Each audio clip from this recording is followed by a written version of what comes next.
নমস্কার বন্ধুরা, অর্ণব কিডস চ্যানেলে সবাইকে স্বাগত। চলে এসেছি আজকে জমজমাট একটি রেসিপি নিয়ে, আমের বড়া। দেখুন আমি আমের বড়া কিভাবে বানাই, পুরো ভিডিওটা দেখতে থাকুন।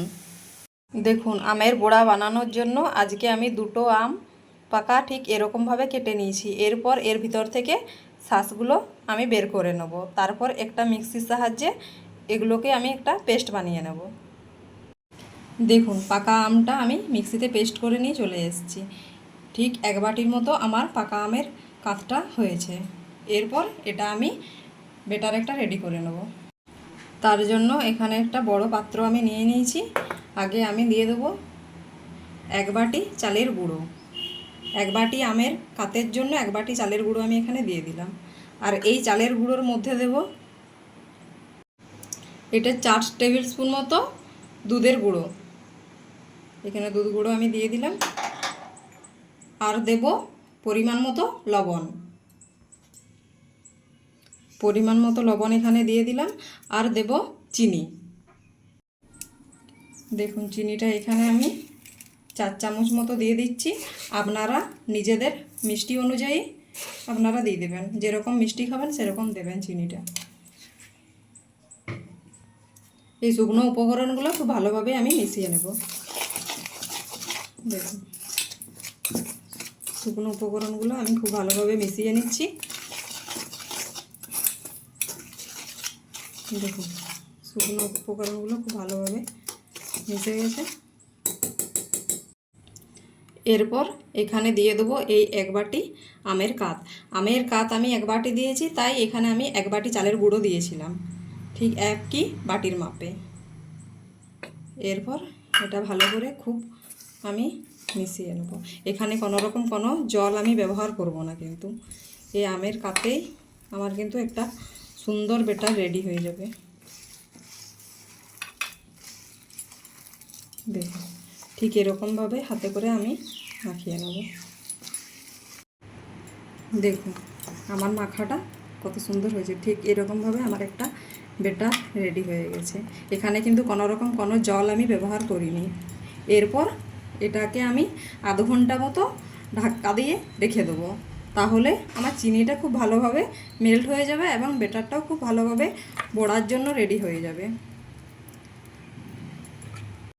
দেখুন এটা আমি ঢেকে রেখে দিচ্ছি আধ ঘন্টা মতো। আধ ঘন্টা পর আমি ফিরে আসছি। দেখুন আধ ঘন্টা পর আমি ফিরে এলাম। এরপর ঢাকাটা খুলে আমি দেখে নেব। দেখুন কত সুন্দর আমার বেটারটাও রেডি হয়ে গেছে। আর চিনিগুলো পুরো মেল্ট হয়ে গেছে। দেখুন আমি গ্যাসের মধ্যে কড়াই বসিয়ে দিয়েছি, তেল গরম হয়ে গেছে। এরপর এখান থেকে একটু একটু নিয়ে আমি বড়ার আকারে ছেড়ে দেবো। লো আছে বড়াগুলো ছাড়লে বড়াগুলো ঠিকঠাক রেডি হবে, না হলে কিন্তু উপর থেকে লাল হয়ে যাবে আর ভিতরটা কিন্তু কাঁচা থেকে যাবে।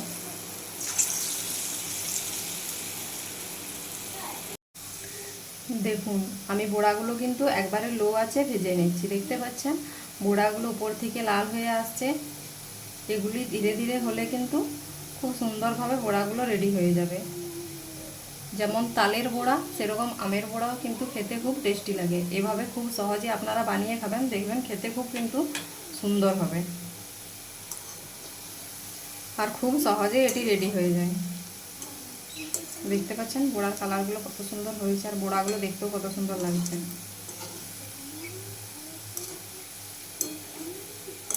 দেখুন আমার বড়াগুলো পুরো রেডি হয়ে গেছে। এরপর এগুলো আমি তেল থেকে তুলে নেব। দেখুন একই রকমভাবে আমি আরও বড়াগুলো দিয়ে দিচ্ছি।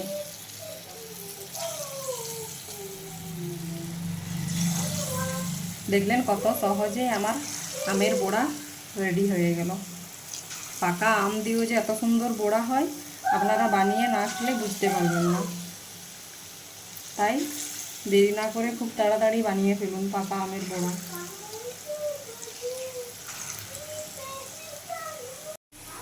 দেখুন এই বড়াগুলিও কত সুন্দর কালার চলে এসেছে, পুরো রেডি হয়ে গেছে। এগুলি আমি তেল থেকে তুলে নেব। দেখলেন কত সহজেই আমার আমের বড়া রেডি হয়ে গেল।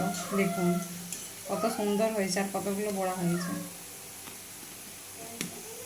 দেখুন কত সহজে আমার আমের বড়াগুলো রেডি হয়ে গেল।